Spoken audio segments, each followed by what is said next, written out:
our first lecture and gallery opening in the Sliver series for the spring term. This Sliver lecture series this term highlights architects and designers in search of the voluminous. Voluminous designs are characterized by a sophisticated use of fullness and volume to generate complex spatial atmospheres that challenge a flat, autonomous surface.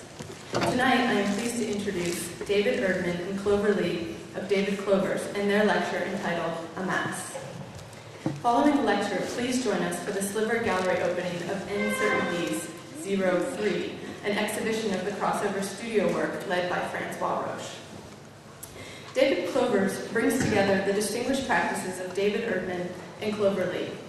The practice explores how architectural mass becomes sensual using texture, light, scale, materials, program, and media in unique ways to evoke particular architectural qualities. This past fall, their work was part of an architectural exhibition, Matters of Sensation, that showed at New York's Artist Space Gallery, along with their peers. ID Magazine raved that the work was both good-looking and smart. I think that's good for our generation. They are recognized internationally as innovative designers researching new techniques and strategies with intense diligence. I'm especially honored tonight to introduce David, as he was a significant professor of mine at UCLA. As a professor, he instills rigor and a level of consciousness about your work that becomes deeply ingrained in your design process. His energy is contagious and also unavoidable. David was, prior to David Clovers, David was co-founder of Servo and the principal of their Los Angeles office. Together with Servo, they received the Urban League Young Architects Award, Progressive Architecture Design Vanguard Award, and were finalists in the annual Young Architects PS1 Design Competition in 2004. I was also fortunate at UCLA to interact with Clover and was always struck by Clover's confidence and high sensibility towards design. She is amazingly refined and elegant in her work. Clover's expertise in research focuses on ambiguously scaled projects that require the design of innovative spatial and programmatic organizations. Prior to David Clovers, Clover was the principal of Plus Clover, where her work had also been exhibited internationally. These initial years of intense insertion for both of them into academics, teaching at a multitude of universities, including SCI-Arc, UCLA, Rice, Berkeley, and Michigan, and the practice of architecture at offices such as Stan Allen, Greg Lynn, Hodgson Fung, has identified them as leaders in the emerging topics of architecture. Together, they define the emerging architect of our generation, educated across the world, practicing in offices of various scales and organization, and defying association with a single locale or research. From my perspective of meeting them in LA and having you here from Texas and Rome, and leaving from here to go to Hong Kong, we are pleased to be a part of the buzz and momentum that is David Clovers. I am looking forward to seeing what this culmination of talent does next. Thank you.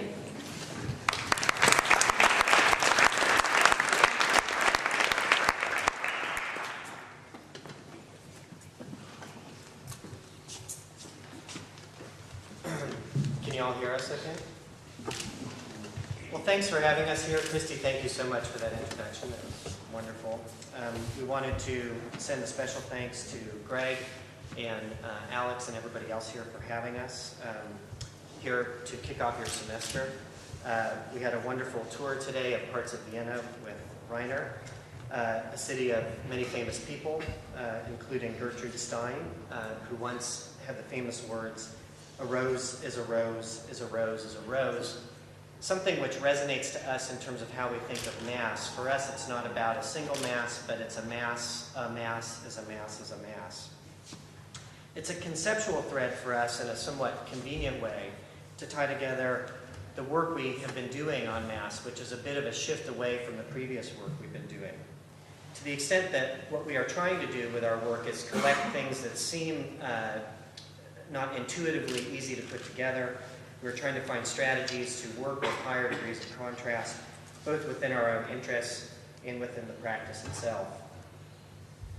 As Christy kind of alluded to, Clover and I both come from fairly diverse backgrounds and a diverse set of interests.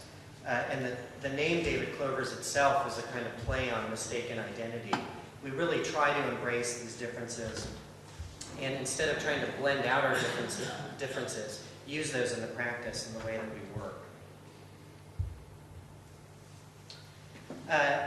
Mass as a general concept has been a shared intrigue of ours, and it connects the two projects, the two main projects that we're going to be showing you this evening and sharing with you. For us, there's a particular posture you can associate with Mass. It's about weight and presence, as opposed to the ephemeral. It's about joining surfaces, working the corner or the seam, as opposed to working the space within a surface. It has contrast, it has boundaries.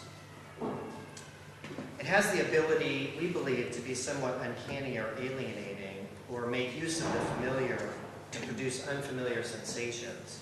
And this is something that we find particularly acute in contemporary art and work like that of Andrea Piccinini's and her transgenic sculptures. They're somewhat disorienting.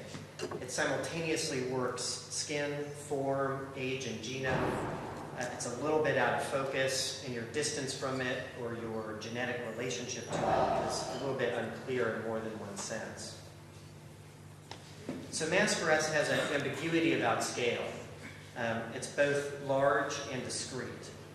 Terms like mass audience, mass appeal, mass production, mass media, and probably a very familiar term to those of you here, mass customization, each attempts to relate an individual to a larger audience, or a public to a private space. So for us, rather than getting the whole to resonate with the part, or looking at strategies of accumulating parts into a whole, we're trying to allow the contrast to exist, and use mass, in particular, ideas about proximity, weight, or luminosities, to confuse but not obliterate part-to-whole relationships. In a sense, we're interested in how projects may appear or feel larger or smaller than they actually are. We've begun to recognize and try to accept that there's a lot of differences in the projects that we're getting. There's very little, if any, self-similarities. The programs quite often are contrasting, the needs are very diverse, and the clients that we're working with are asking us to try to make sense of otherwise very unrelated agendas. And so we feel that a design aptitude that is useful for us is one that works with difference, between but not without contrast, which engages us more in trying to find strategies of coherence rather than literal continuities. We'll be using the terms mass production and mass media this evening in an attempt to collect two different yet related ways that mass plays a role in our work. Neither of these terms will we use in their conventional sense. Our projects are very digitally and materially driven. We make a lot of use of modularity, robots, and contemporary fabrication technologies. However, mass production in our practice is not a focus on the use of these machines to standardize or manufacture large quantities of goods in buildings. It's more of a play on terms where it backgrounds this typical industrial technological approach. Instead, we're seeking out a certain effect, degrees of massiveness and gradients of mass. We're interested in it from a particularly physical perspective, how the weight of a design is perceived or sensed. To some extent, this has required us to be willing to design two types of mass at once in order to really enhance this kind of sensation. We've been interested in working with more coarse mixtures. We have been thinking of things where mass doesn't necessarily have an impact on the frame, but it may be more internalized, a little bit lighter to the touch. And we've been trying to explore a kind of strange set of effects that we're starting to observe that are somewhere on the edge between rhythmic continuity and juxtaposition. In a sense, if either type of mass doesn't dominate or stabilize, there's a certain degree of production which exceeds the physical scale of the object itself. Mass media is the second way we're working with mass. Similar to mass production, we're working with this term a bit exotically. where mass media in traditional terms means using a communication medium like television or radio to deliver a message to a large audience. Mass media in our work is an exploration of how forms of energy transform and exchange with mass into differing states. In a sense, what Clover and I are trying to do is we feel that we need to accept media as a part of architectural design in contemporary culture.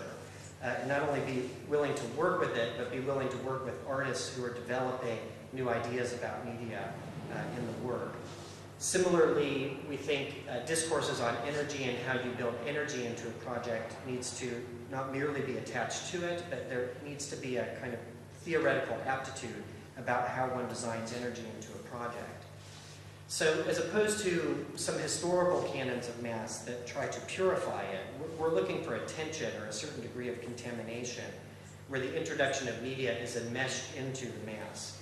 And the media will begin to dematerialize it or shift its quality. This has something to do with dimensionality, shifting between 2 dimensions and 3 dimensions to 4 dimensions. It's not something that happens everywhere or evenly in the mass, but is attenuated at very particular moments. In a sense, it's a way of directing media for us.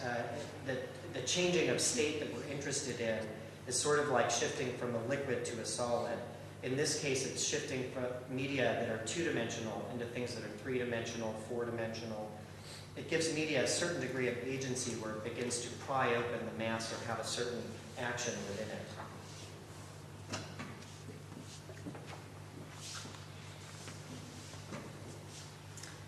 So this project was the first opportunity for David and I to test out explicit techniques to calibrate these architectural change of states that David was just describing, and also these shifts in dimensionality.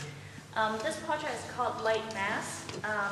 It was a particularly challenging place for us to start because the project involved designing one modular unit that had to repeat it. So for us, it ups the ante for our ambition to merge media and mass in search of these unstable states across multiple scales. In Light Mass, we focused on the perception and experience of these shifting states. For example, how lightness and massiveness plays with one another, or how transparency and opacity moves across one another. So Light Mass was a competition for 200 artist live work units in Beijing. It's located in an area called GBD, the Greater Beijing Arts District, outside the 5th Ring Road. And it's developed as a cultural counterpart to the Central Business District, which has CCTV at its center.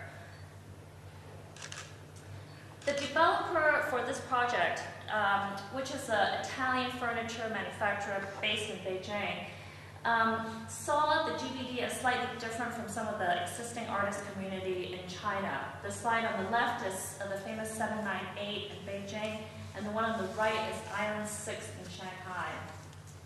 But instead, the developer saw GBD as a patron and supporter of both contemporary art and architecture. So he wanted to, instead of occupying an existing building, that is to actually commission the project. So phase 1 are the 200 live work units, which is in this part of the site, and the master plan involves other performance and art venues, public parks, etc. So this was the original part that was planned for the 200 units of artist live work.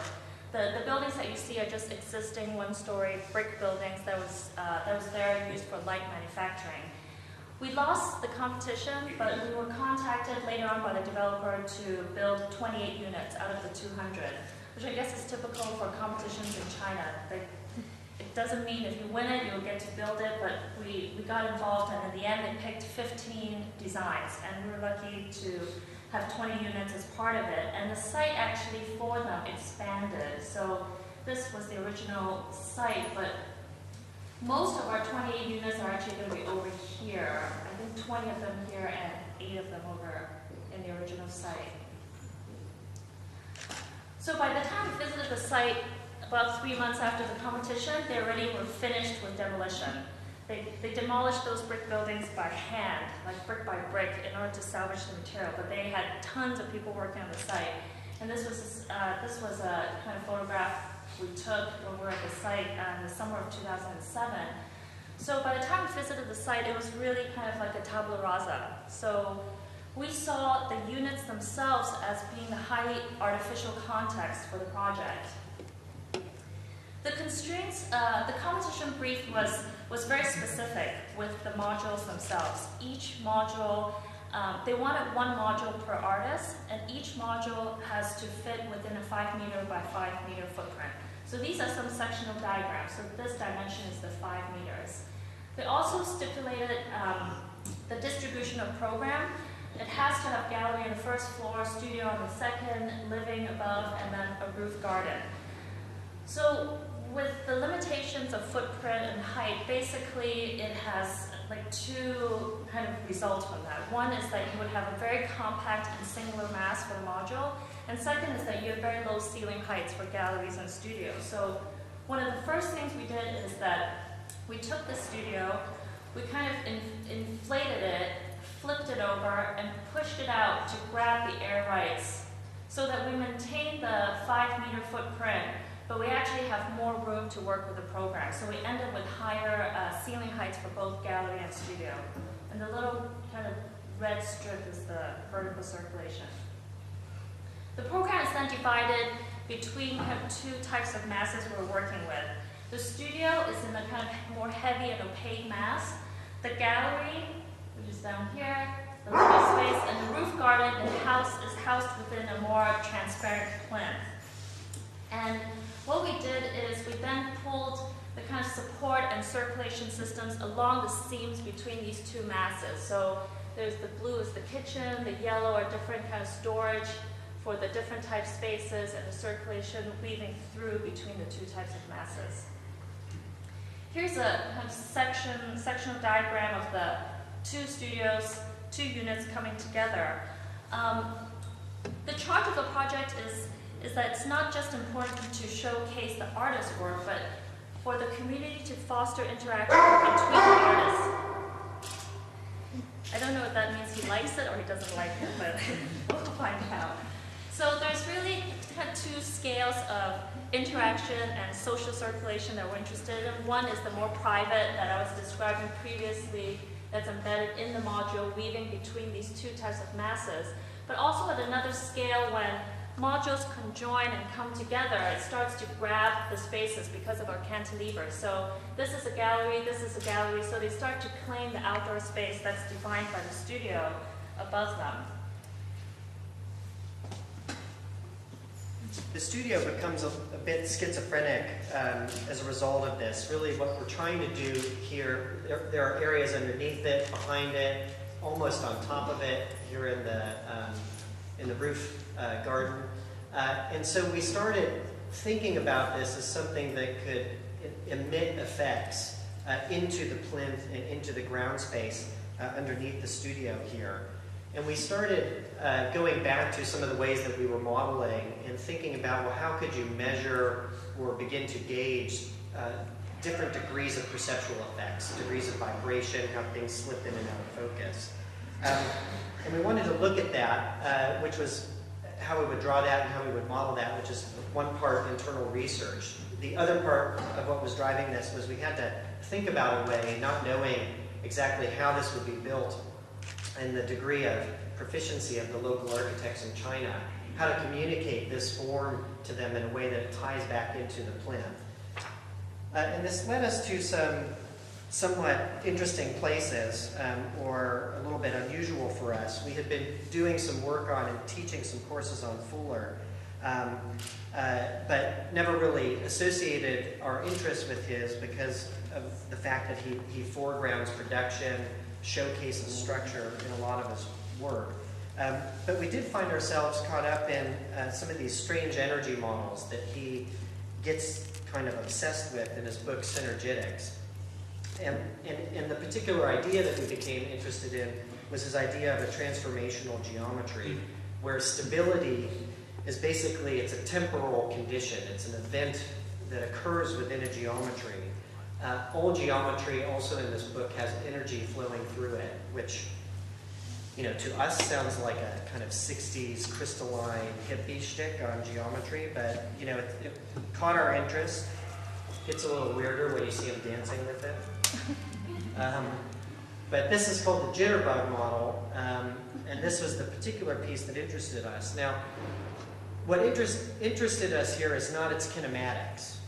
It's actually the way he modeled this and how the torsion and rotation of these equilateral triangles might be kind of perverted into a way of perceptually modeling geometry. For him, there's a very particular way that he talks about this model changing state, which really has to do with structural stabilities and instabilities. You can see on the top and the bottom, it's in a very ordered equilibrial state, and then in between, it's less ordered and non-equilibrial. What caught our interest here is he talks about these as pulses or frequencies of geometry. And we drew kind of two ideas out of looking at some of these models. First was the idea that geometry has energy, that even things as fixed as equilateral triangles can shift between radically different states. They can have very different properties based on their orientation and relationship to one another. The other idea was the spatial implication. You can see here what he's doing is tracking how these equilateral triangles rotate within a larger cube, which we call a bounding box, which may be a bit of a stretch, but we saw this as a way of thinking through how you could look at the implied volume or space of a geometry in addition to its actual physical presence. So it's about kind of invisible and visible geometries. We began to think about how we could use that and update that method of modeling in this project, and in particular on the studio. What we started to do is introduce some kind of what we consider to be fairly radical degrees of difference within the studio. It really becomes a study on the difference between this area of the volume and the lower area. They are rotated at 45 degrees to one another. The upper area needs to crack open to let people out onto the patio, let light in, deal with issues of adjacency. The lower area has to meet the needs of the artist, flat walls, working space for the studio, flat floors, things of that nature. The sides kind of take up the differences in between. What we were doing was we were operating at really two very different scales here. One scale which really zooms in, and a lot of these edges are basically have different degrees of arc. Each one is bounded by a tetragonal bounding box, and as they come together, they move in between them. And this was a way for us to think about how this whole upper region starts to shift between more stable conditions on its perimeter and less stable conditions internally. Again, this is perceptually, not structurally. We were looking at how we could move that through the whole volume, work that into a studio floor. The study then becomes really a way for us to look at how you can oscillate between these two more or less stable conditions, and ways that we can tie that into this perceptual space of the plinth and the ground, as well as use that as a means of working off the floors in the background to begin to construct this fairly complex form. Really, what we were looking for here were the sensations and the ways that this would work on the interior and the exterior. So on the exterior, this kind of slumping, or the pressure in these corners and how this cracks open, gives a kind of weight when the masses of the studios begin to double up. We're looking at how that floats in the plinth as you're moving underneath these.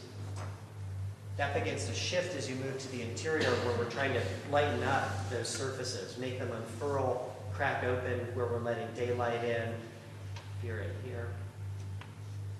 The objective was to allow what the client really wanted every floor to be totally different. So this strategy had a couple different ideas in it, but one was, how could we maintain that, where every floor is actually a different program, but orient things vertically.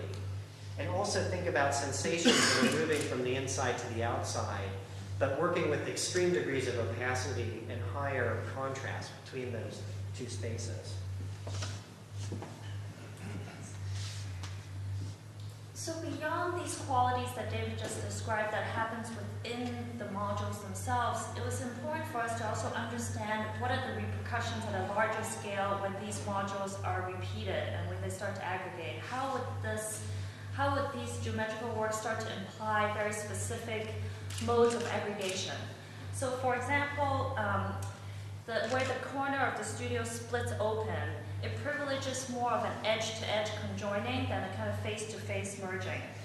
So our hope is that the kind of formal and geometrical work also has implications in terms of program aggregation, creating kind of larger massing formations and different programmatic crossovers between artists and viewers, between the public and the private, creating different types of spatial rhythms. So for example, this is where 4 modules come together. We're looking at a second floor plan. So these are the 4 studios, and looking down at the 4 galleries. This is where we have the kind of largest aggregation of the studios coming together. So we end up with an even heavier and larger mass that creates a different kind of syncopation with the rhythm that's set up between the party walls of the transparent plinth. With this, we ended up proposing 3 specific types of aggregation, and 2 of them was selected by the developer. It's aggregate type A and C. A we call the Uffizi. It's linear in terms of its aggregation, very straightforward. B we call the Soho. It's more labyrinthian in terms of how you would move through the kind of network of the interlocking units. And aggregate C we call the big room, or the Met, because it resulted in the largest formation of possible kind of galleries ganging up together. So this was the one that we just saw the plan of. So we talked about how this, as I mentioned, these 4 units can have the galleries underneath it, for example, having one big opening and claiming the space below the studio. At the same time, now these 4 modules start to share a roof garden. So you can have a pool, or you would start to have kind of a much more complex way in terms of how you would share spaces with your neighbors. So when we looked at the master plan, we were just interested to see how different aggregations would be recognizable in terms of the patterns, and testing out different variations, how we can fit 200 units in there. We have worked on projects before where we worked with multiples and modules, and we noticed that the behaviors of aggregations a lot of times depends on the quality and the behavior of the module itself. So one strategy is to say we have 2 masses and they have different behaviors, you assign them different behaviors. Or you can think about it as one mass that is imbued with different qualities and different behaviors. So for us, we find that it's less productive for us to think in terms of oppositions, such as one is solid or one is void. But it's more interesting for us if we think about void as being just a different species of solid or different type of mass that has the same kind of qualities or behaviors, and there's just a kind of gradient difference between them. So an example is this project. It's a 6-unit condominium project in New Orleans in the Garden District. And the project was commissioned by a developer soon after Katrina, and it's located in an area that's renowned for its open spaces. But the developer wanted to really stuff out the project, kind of pack as much square footage in there as possible. So as a response to this desire for being overstuffed, we introduced a series of highly textural filigree masks. These kind of verticals running through it, that we call it kind of the filigree mask. And it's not unlike some of the wrought iron decorations that you see a lot on porches in New Orleans. But instead of the kind of 2-dimensional decoration, these are kind of 3-dimensional and on steroids. And it's pushed and compressed into the masses. So these filigree pockets kind of zippered through the compact and more opaque mass in order to create new sets of boundaries between the kind of 6 units. We're interested in this this environment of kind of high contrast between these two configurations, and we tried to take advantage of the tension between them. So in this case, this is one pocket of these filigree mass that contains the vertical circulation that moves the occupant along and between these two types of masses. So apart from circulation, they also take on lighting and structural responsibilities, bringing light deep into the volume and also becoming a kind of structural frame, providing lateral stability to the overall structure. And both are kind of squeezed into one another, but we don't necessarily see them as being kind of opposites. In the same way, we don't see the studio mass, the kind of heavy studio mass and the light mass project as being in opposition with the kind of transparent plinth. Here you see the aggregate C, where we're standing below the studio, where the four kind of cracked open corners of each studio starts to kind of amalgamate and gains substance and gains its own critical mass. So now you start to read it as its own glowing mass that's pushing through the more opaque volume of the studio. And both of them plays off the highly reflective and transparent qualities of the plinth itself. In a sense, we are, interested in these formal and perceptual effects and the possibilities of these shifting states and appearance of the project that's based on event dynamics. So the modules are not just kind of on and off, but based on usage, it has a kind of more dynamic and gradient state. And in that way, going back to what David talked about in terms of Fuller's jitterbug, we're interested in how the jitterbug can condense and compact multiple geometries and capture these gradient states between the mass, and it helped us understand the relationship between weight and pressure. But at the same time, I think it is our specific interest in weight that does not allow us to literally translate the jitterbug's kind of transformational geometries. Because we're more interested in the perception and the sensation of these geometries than the literal transformation of them. So in a way, while the jitterbug is a no-contrast construct, because if you remember in the video of Fuller dancing with it, it's kind of seamless in terms of the transitioning from one stable condition to another, we're actually interested in occupying a high-contrast situation, where we call out the kind of opposing ends of the spectrum, such as in this project, which is the lunar house, that we're interested in looking, basically working with the spectrum from the incredibly heavy to the incredibly light, and using media to work across this array of this high contrast spectrum. This project is designed in collaboration with CEB Reese, who I lectured here recently, I believe, for those of you who were here for that. I think it might have been one of these lectures, I'm not sure. The project, together, we've been working on it now for about 6 months or so. It's almost a little bit more than that, give or take. And it reconsiders the relationship of contemporary art and domestic space. We have conceived of this really as a new sort of fresco that is flipped to the outside. Christy had mentioned Clover and I have been based in Rome for the last 6 months, so of course this is giving us some new eyes on the project. And in particular, we've been drawing on, as we've been developing it in schematic design, some of the historical relationships between painting, sculpture, and architecture.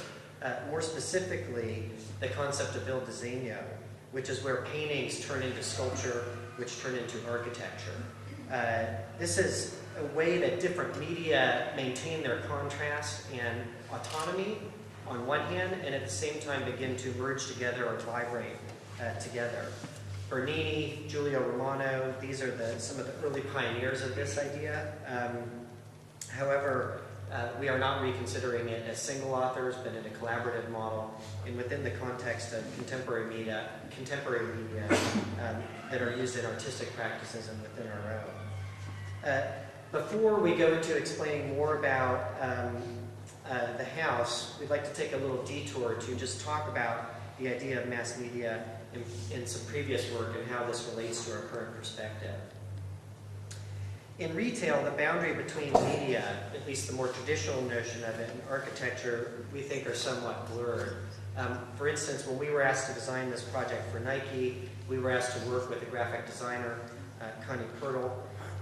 The project for this was speed and its genealogical relationship to 30 of their most acclaimed sneakers.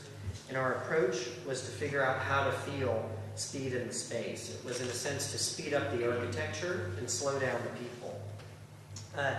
We began approaching this by developing this luminous suspended ceiling in the existing space that would suspend the sneakers within it, looking for ways that it would do work on the walls, commingle with the columns, or develop these kind of clusters of content for Nike, and also circulatory clusters that act a little bit as obstacles in the space, which you can see a bit of here. Essentially, there were very complicated narratives and a whole bunch of graphics that they wanted to get into this space that relate to these sneakers. They're very important to the company. And so we started trying to conceive of a strategy, and the ceiling was part of this, how we could get all of that content into the space, how it would physically be inscribed into it, not only etched into it, but in terms of how you circulate through it, and how the event space would work throughout the course of an evening or a day. Things that were very simple, for instance, like lighting, which is typically distributed evenly in a retail space to light all of the product in the space, were in this project funneled as a means of thinking about, in meetings, we spoke about this as applying a gravity to the illumination, where, through a lot of testing with the prototypes in the space, we started to try to get it to pool in this area. In a sense, what we were trying to do is deal with this flow, speed up the light and accelerate it down toward the sneaker, right at the moment that you're slowing down around these sneakers. This is where you get the most content from them, and it's right in a transition between two spaces. There's really, in these projects that we've had, the couple that we're going to show you quickly here, there seems to never be enough room to show all the information that a client would want to show. There's a kind of incredible density of content that they want to stuff into a space. And the graphic designer, the ones that we've worked with, find themselves in developing strategies of kind of sorting, mixing, shuffling, and editing. And a lot of our job is how that begins to become architectural, how we can begin to imbue that, at least for Clover and I, with some sense of mass. This was no exception for this project for a film score composer in Santa Monica. It's a very small space. He's done tons of movies and had this kind of juvenile obsession with all the posters that have ever been affiliated with any movie that he's ever done, and wanted to kind of wallpaper the space with them. Our approach was to try to generate a rhythm with them in the space that would produce varying degrees of elusive depth that would operate on the mass of it. The way we did this was we enlarged certain segments of the posters and queued them up with color palettes. If we go back to the last slide, you can see this is this area here. With daylighting, we tried to organize them with circulation. These are the sound studios here. So these are very big and perceptually and in use very isolated spaces, sonically very isolated. And so the way these graphics work is they kind of bundle these, wrap around the corners. You're moving along them. You're never able to get that far away from them where you can read them. They just become a kind of luminescent rhythm in the space. Here you can see where some of that comes together. It was a kind of Adobe Illustrator approach to how we could do this project, where the reflection, the translucency of these begin to break down the mass of the studios. Then other cosmetic applications build up mass in other areas. There have been some examples of this that have become fairly complicated for us, interestingly complicated, where clients, in this case a curator and a museum director, have asked us to work with a very small space and a large body of work by a lot of artists.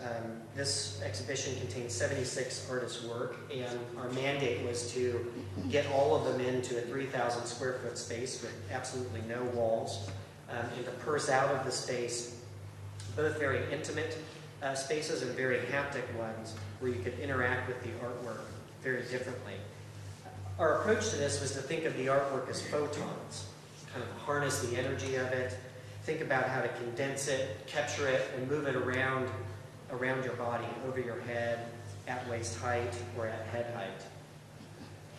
Our collaboration with interaction designers was really critical in this sense. I noticed tonight that you guys have United Realities is coming here, I think, following us in the lecture series. And people like that in these projects have been important to us. In this particular project, we had to basically convince the clients that we could touch, handle, and do a bunch of work on artists' work, like people like Matthew Barney, Kathy Opie, Raymond Pettibone. And the interaction designers were really critical for us in this sense. The work we knew was all going to be formatted into projection. And we developed a strategy, or had to convince them that we could double it, filter it, and play with the work without actually destroying it or defacing it. Another aspect that came out of this was the strand strategy, which allows us to push artwork closer together, move it around at different heights over your head or at waist height, or spread it further apart. The head-high projectors really are the most condensed. This is the artist's work is issued like this. And we are really trying to press it into this area where the mass builds up in these strands. This is where it shifts from 2D to 3D to a kind of 5-dimensional experience. It's really a fusion of two things that neither culturally or architecturally really seem to fit together. And we feel that our photon-heavy approach, in a sense, allowed us to work with the artwork this way. Other areas, there was nothing on the walls. So all of the text about the work had to be built into touchscreens, which drove some of the ideas about this space. This space is meant to be very peripheral, very haptic. It has a lot of lighting effects going on around you. The artwork is changing. It's a more intense zone than when you're looking at the rear projectors. At the same time, if you can see these people, I know this is a little dark, this is the one space where you're looking down at the floor. So a lot of what's going on in this space is going on around you, but you're not looking at it. And I think that idea for us has been very interesting, that there are things that we're designing for that you're not really meant to look at, you just have to kind of feel it, the intensity of that space. And the way we prototype, why we can't look at that in renderings is there's a lot of technical issues, architectural discontinuities where you have to panelize things versus lighting continuities when you're working with things like fiber optics. But it's also difficult to get a sense of if this is getting too intense or if it's really light enough. And for us, we wanted this space to kind of pulse, have a set of sensations which we found very difficult to understand until we built one of these strands in a warehouse, so that we could look at how this effect would work when it was animated. We similarly, in our studio in Santa Monica, built one of the rear projection units so that we could look at whether or not it condenses enough and cools down enough, whether the scale of that and the intensity of that was correct. Here it is in its final installation where we're pairing two of these up together.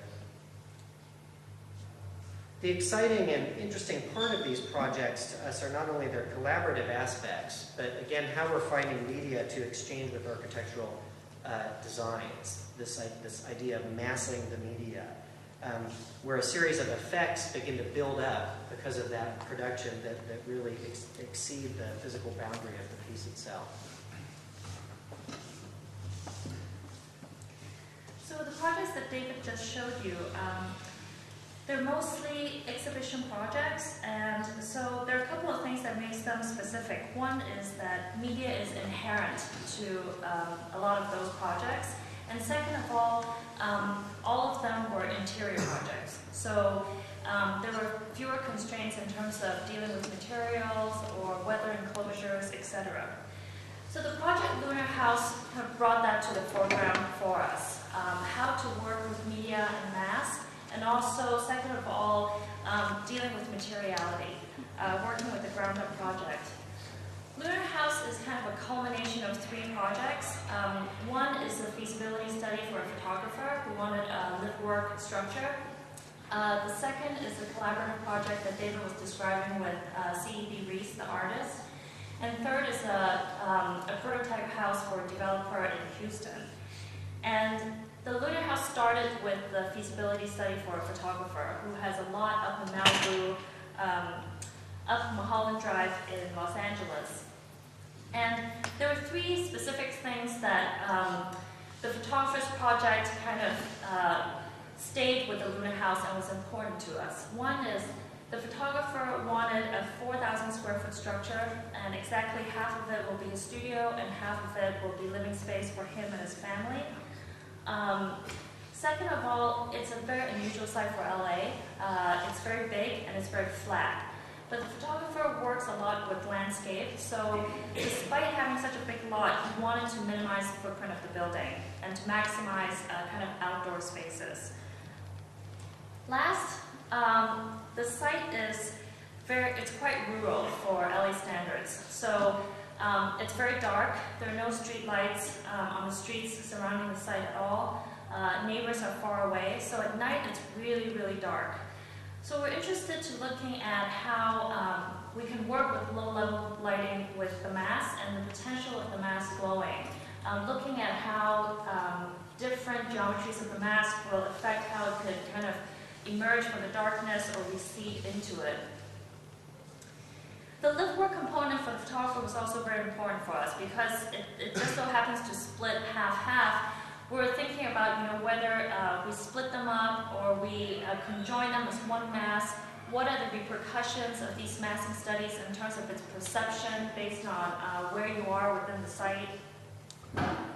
We ended up doing 4 massing options for the client and developed a series of matrices where we looked at pros and cons of different massing options, siting options, and also cost repercussions. The feasibility study was completed in spring of 2008 when the economy started to slow down and the project got put on hold. So luckily for us, a couple of months after that, we got contacted by a developer in Houston who started a company called Hometa. Hometa is a company where they wanted to basically occupy the home market that's between highly customized homes and tract homes. The client essentially commissioned 20 architects in the United States to develop a prototype house.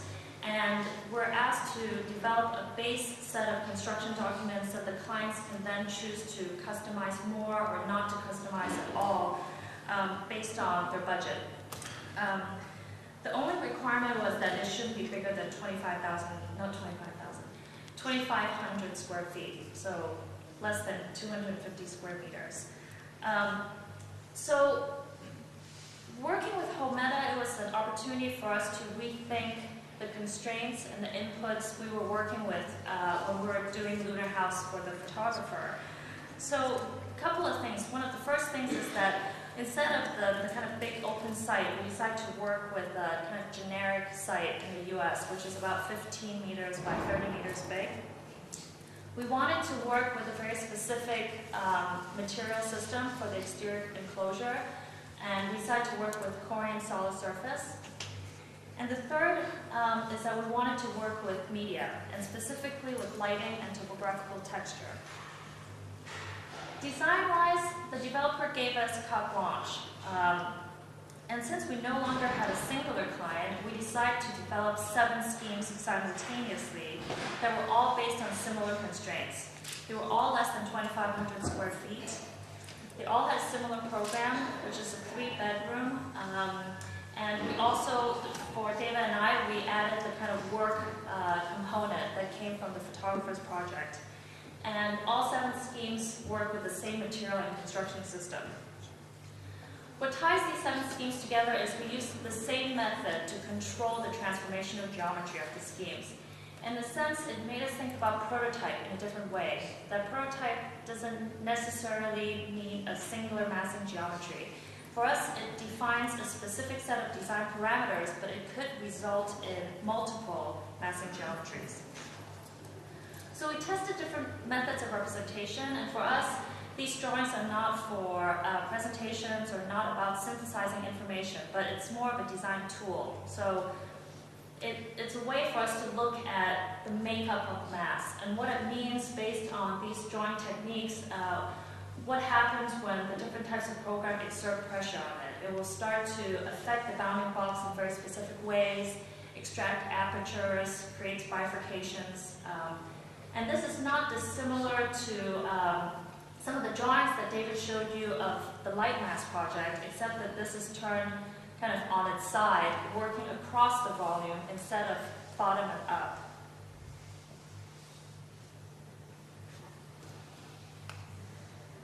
So this is an example out of the 7. This is kind of mass 4, where we have purple, which is the living space, stacked on top of the workspace, but they're shearing away from each other in plan, and as a result creating a kind of third type of space that's less determinate compared to these two, both in terms of program and in terms of geometry. So here you can see clearly it's 2-part on one end and consolidates, snaps into one on the other, and it's in the center where the mass is the most ambiguous. It kind of slows down, it's almost molten. And we use these series of diagrams as a means to design the project, to track the geometry, to understand where the control curves are, we would see as being flexible, where we wanted to snap taut. Here are 3 sections cutting through those 3 states. On the right, where again the 2-part program is kind of pulled apart from each other, where it snaps to one, and the center, where I was just describing as being kind of where it slows down. So we worked with both Corian and a storefront system in the end.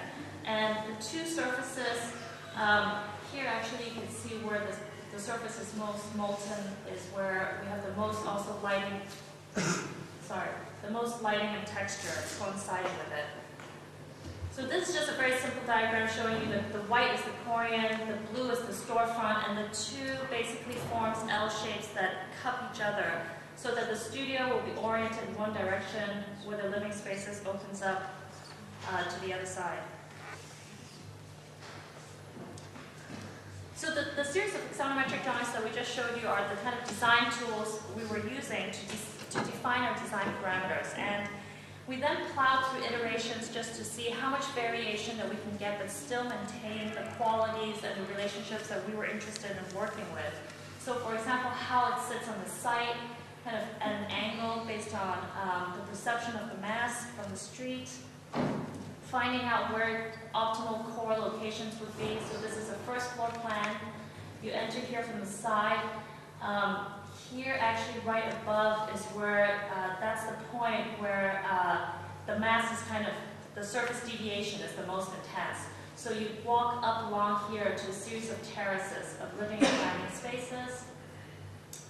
Here again is where the kind of surface deviation is the most kind of intense. You move along it, and this is the hallway that leads up to the kind of more private bedroom spaces. The kitchen opens up and looks down into the living and dining spaces. So where I was describing the coupling of the surfaces, the bedrooms face out in this direction. We did a large-scale sectional model of the project, and here you can see the kind of more compartmentalized Victorian plan of the bedrooms above, and the more modernist open plan of the studio space below, and between it is this kind of more ambiguous and indeterminate space that's between the 2 types of, the 2 spatial typologies. We would like to suggest, because we're not working with singular clients, suggesting potentialities of making it all living spaces, half live work, or different percentages based on the organization of the space and section.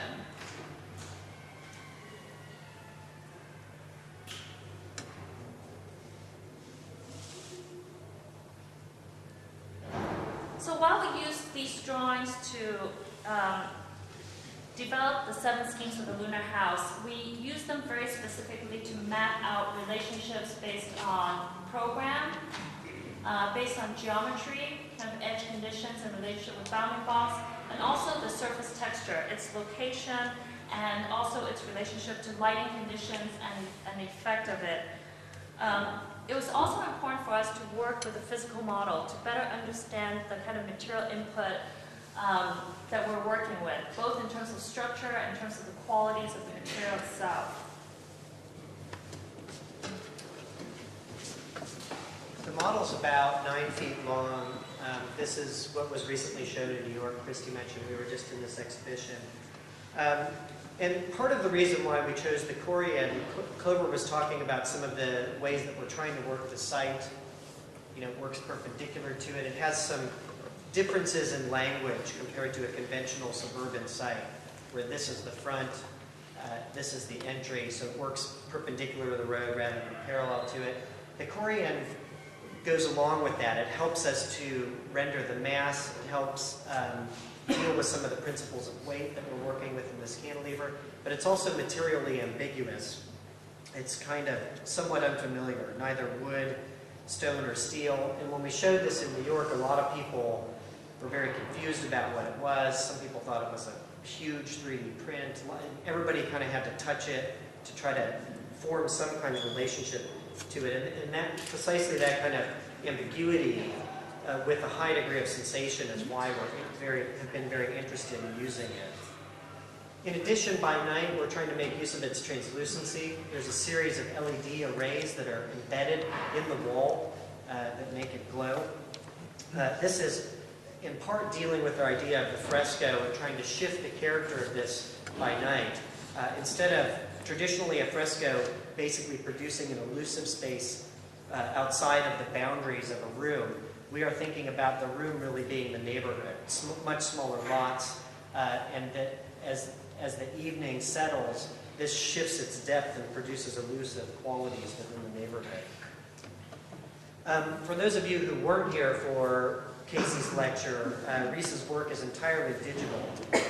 He essentially writes software as art, and was the co-author of a programming language called Processing. I'm sure a lot of you are probably using this here now. His artwork, though, which you may be a little less familiar with if you weren't here for his lecture, deals with very simple relationships between points and lines, and they're kind of very pure mathematical and algorithmic machines. A lot of why he was interested in collaborating with us and why we were interested in collaborating with him had to do with the fact that he had not yet considered how to take these pieces of software into 3 dimensions or how they might become material, which is part of the larger project of processing, that it can reformat itself in various ways. In order for us to explore this, we had to invent some representational means, because the transition from his artwork into how we wanted to look at this in the model and now in the build project has a lot of leaps and skips. But we started by using unfolded elevations to give us some ways to track transitions between roofs and walls, figure out where boundaries would start and stop, and how to get the pattern to kind of dissipate or kill itself as it moves toward the edges. This video is a little bit choppy. I think our laptop is tired from traveling too much, but you'll get a sense of this. Basically, we went through a number of iterations of software design, which we are continuing. This is the second iteration, where Casey started developing these knobs. What you're seeing Clover and I do here is develop different densities of repetition, degrees of curvature, quantities of points, and now we're playing with different types of growth. And this is where we started relating the seams of the unfolded elevations to the way that we are actually growing the processing algorithms. So Casey kind of set up this platform and gave it to us to play with. There are lots of gaps between things, and we think it goes in hand with our interest in higher degrees of contrast. For a long time, there was a kind of obsession with doing buildings that are entirely laser cut or really made from one technological approach. part of our interest in working with media artists is looking at how that introduced a multiplicity of approaches and techniques, and just the production of this model got us into this, where we had to start recognizing primary and secondary systems, filtering out information in terms of repetitions and tool paths, starting to really look at how we could make the fresco more three-dimensional. The simplest way we can describe this is it gets more dense, the relief gets more intense as you get closer to the areas where the programs mix together. But we've been trying to think about how that would relate to windows, gutters, transitions across panels. And so the production of this model not only allowed us to look across a number of systems, some of which are simulating things like 3D printing, but some of which are actual, when we actually fabricated this out of the thickness of corian, the skin that we are working with. But similar to what I was talking about earlier, it was very difficult for us to gauge the intensity of these effects, whether it's really dissipating enough, what the consortium of different approaches, how much that media would be able to be massed into the project, or how much it would pull out its autonomy. Casey's work, but now thinking about how that works in material. This was a series of progressions, just how we are beginning to drive tool paths, how they cut openings to windows. But here you're looking at about this much material, and the tool paths driving down and into that. And that would be what it is at full scale. That we'll be using a much bigger end mill for this. This was a lot of back and forth with Casey coming in when we were looking at just early examples of lighting effects where that was flat, and how we could attenuate that, where the tool paths become more shaped. Lots of discussions about how we could form the panels instead of keeping them flat, to keep the transitions between the line work, to produce this kind of oscillation of it snapping into focus with the mass and out of focus, how we could attenuate that. Some kind of massive failures in terms of study models. This was a prototype of the prototype model, which seems to be very common in our practice, that we're making multiple prototypes of these things. This was a further instantiation of the software, where here we're attenuating it to these edges.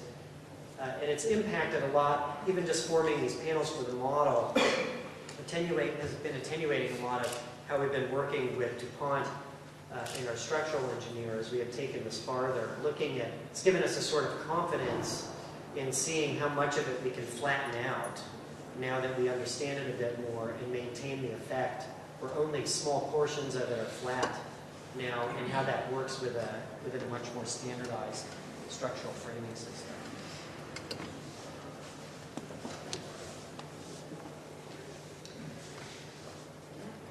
So you can see, I mean, from the kind of massive failures of the prototype model, we learned a lot from working at that scale and engaging the actual materials that we're working with lighting, working with structure. But I think I would say that one of the most important things that we learned is the relationship between the media and the mass, and at what scale it operates at. So, for example, at the sighting scale, I showed you in an earlier plan that we wanted to place the building at an angle to the site, so that from the street view, you really see the most number of edges, surfaces, and corners, where you really get to experience the weight of the building and where the sense of levitation is the most acute. And we try to dial up the kind of high contrast relationship between the two parts of the volume of the project, the lift work.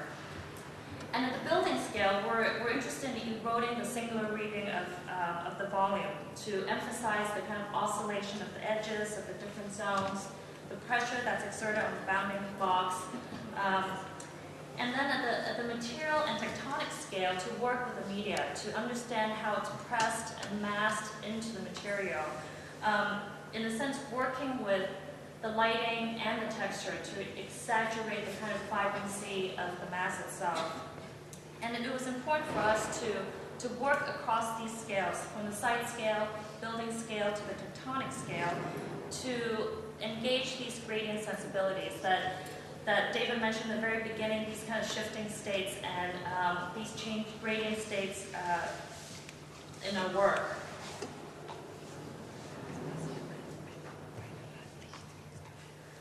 So in Lunar House, the surface manipulation, the geometry, the use of light and texture, openings, kind of work together to create different materials, different readings of materials. So like in this zone, we try to have the material read as very thick and soft so that the texture can be pressed into it.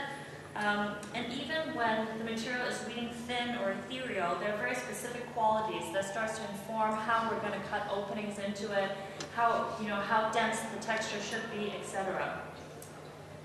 And on the inside, we were interested to create a kind of more contrasting condition from the outside. So we filtered out the texture that was on the Corian, but some of the openings, the windows and skylights starts to puncture through. So the experience of the pressure on the inside of the mask becomes very different on the inside, different from the outside. And it's really articulated through the seams between the surfaces. So in this case, where the volume is kind of really pushed into the inside, you see this confluence of different types of seams where it's continuous, but kind of pushed in, the kind of neutral seam to the kind of deflected and folded seam.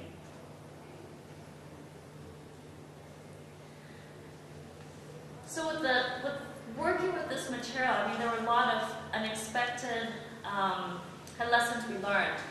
Not just what David mentioned in terms of the tiles, the structural failure, tiles popping off, but for example, in this case, there was a lot of rippling on the surface that came from the ribs that we used to build the mold that was used to shape the Corian surfaces.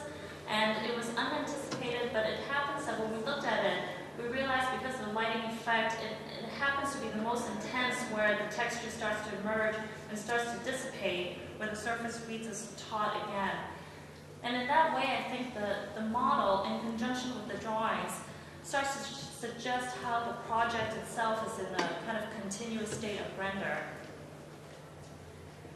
And it is this rendition of sensations that drives the consortium of technologies and techniques that we're interested in using. Many of the sensations and the desires emerge from renditions, but for us the challenge is really how are we going to construct it and how are we going to fabricate it.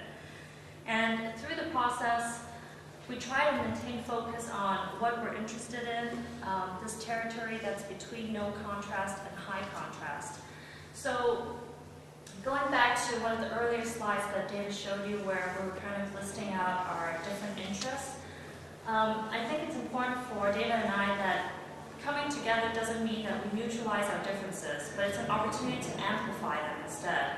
And in that sense, we are optimistic that we can be smart and fancy, puzzling and mysterious, composed and provocative, massive and superficial. So maybe it will make you ask why, and hopefully it will make you go, wow. Thank you.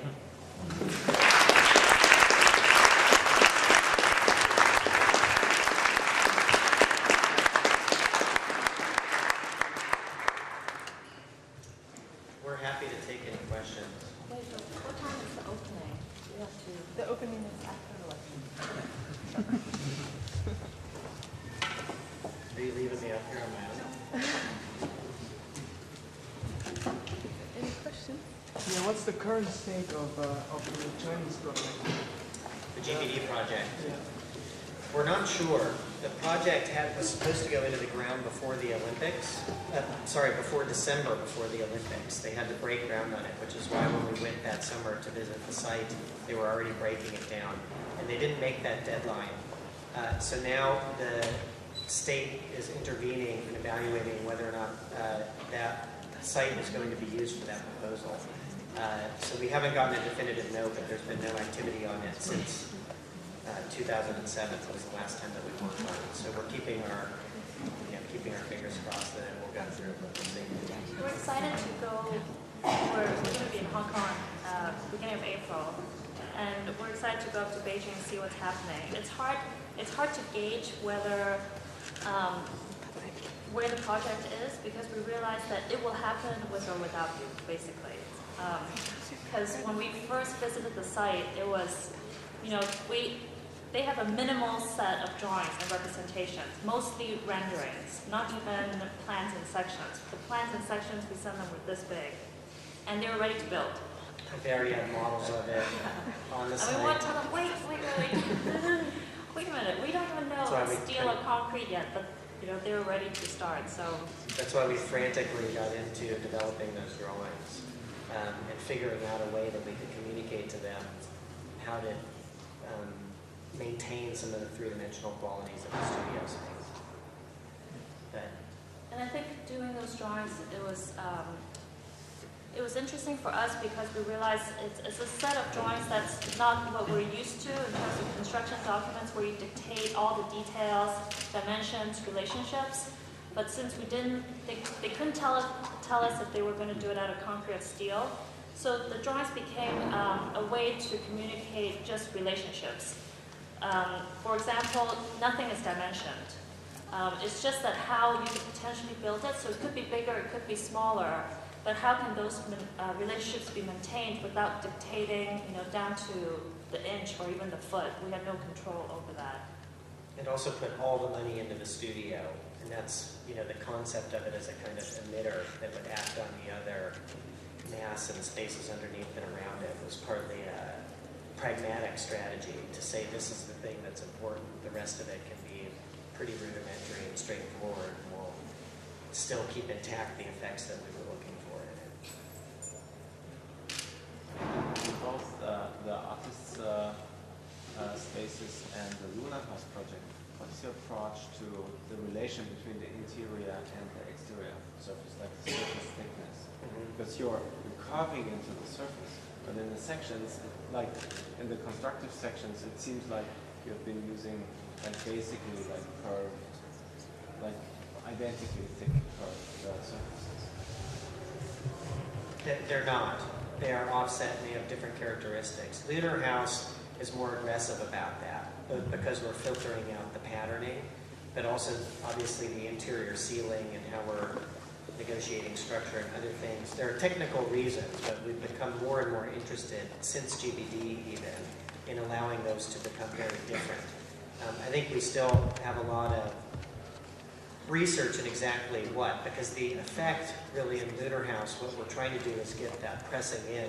It starts pushing on the stair, it starts communicating in different ways across the interior space through other floor plates, stairs, and proximities, rather than it just being restricted to that surface itself. So we're trying to look at ways that effect kind of has a pulse that emanates and does work on other things. It's probably clearer in that project than GBD also because it's just more developed in that project than it was in GBD. Can you explain a little bit, like what I see in the work is that you have a lot of obsession or desires to let the mass flow, right? It's like floating over. Can you explain a little bit about this kind of notion where you're actually playing around with, let's say, a kind of modern example and using the mass with a contemporary notion? Actually, that's a very interesting question because we're working out with the structure engineer and also doing cost estimation for the project right now, working with the fabricator in Korean, and we realized that most likely we can have that big storefront for the volume to flow. And we realized that it's probably less important for us because I think that the storefront, the transparent surface below and the big mass above is too much of an oppositional condition that we're interested in. That we're actually excited that if we have to push the second type of surface, if it has to be opaque, how would we start to still work with the edge conditions? Or would it shift the relationship, between these two types of materials? Because in a way, right now, the material opposition makes it very easy to draw out, the kind of opacity and transparent conditions. But it comes back to, Matthias was at a lecture we just gave at the AA, so he has the grueling duty of having been through two of these. But You get a prize for it. Kipnis asked a kind of a similar question after that lecture, and I think that, we're very interested in mass on mass, which is I think would be a much more contemporary sensibility about that, rather than mass floating over void. And the New Orleans project that we showed a couple slides of, where the void is kind of squeezed into a different kind of mass, begins to suggest some ways we might look at that. In Lunar House, we also looks like there are going to be some ways that we can investigate that a bit more. But I think even if it's not fully evident in the work yet, that's the kind of trajectory that we're going toward, which is rather than massive void, we're looking more at new species of mass on mass that have differences, but have to find new ways of interrelating to each other.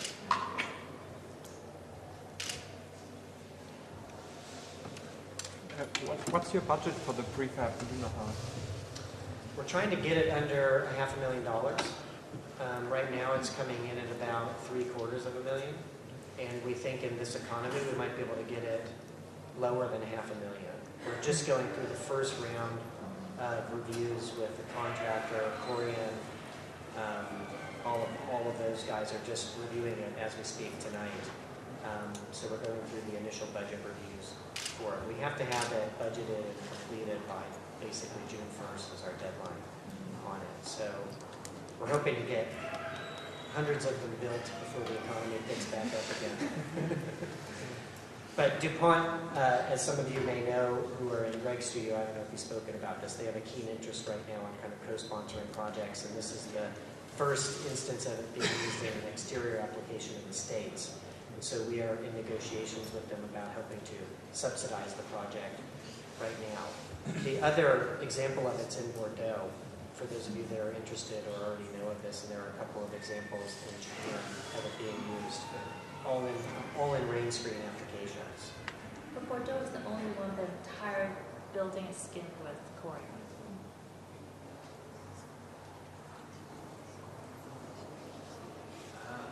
What's media for you?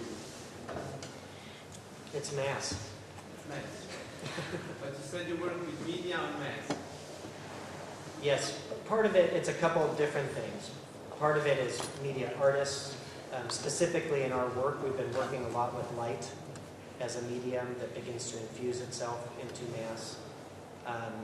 Some of it has to do with representational media and how that works its way into our work. But the idea that we're trying to elicit here is media generally tends toward a discourse on ephemeralization or dematerialization. When you introduce it into buildings, you lighten it up, you make it more transparent.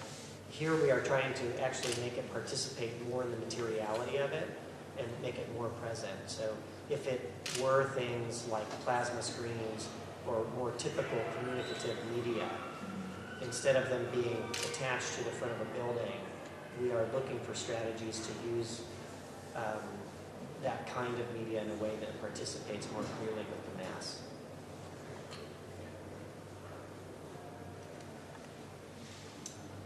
It's a great question. It's because it's even in dark places. You know, the media was the artist's work, which is being projected, which is basically a two-dimensional cinematic screen that has elusive dimensionality. We try to actually make that very little. So we wrap that into a three-dimensional object and try to shift it into something with more dimensions than the way that it's usually communicated in. And that's a way that we see it beginning to form a more contemporary and binding relationship with architecture. And I think it doesn't necessarily answer the question of what media is, but I think for us there's a shift with, we talked about our interest in construction and fabrication. So, structure is definitely a part of it. But I would say that structure enables, but it's not a protagonist. But for us, for example, media, in this case, lighting or texture, becomes a protagonist in the project. So I think for us, this shift has been important to us in terms of our interest in engaging it, working with media, in this case with Casey Reese.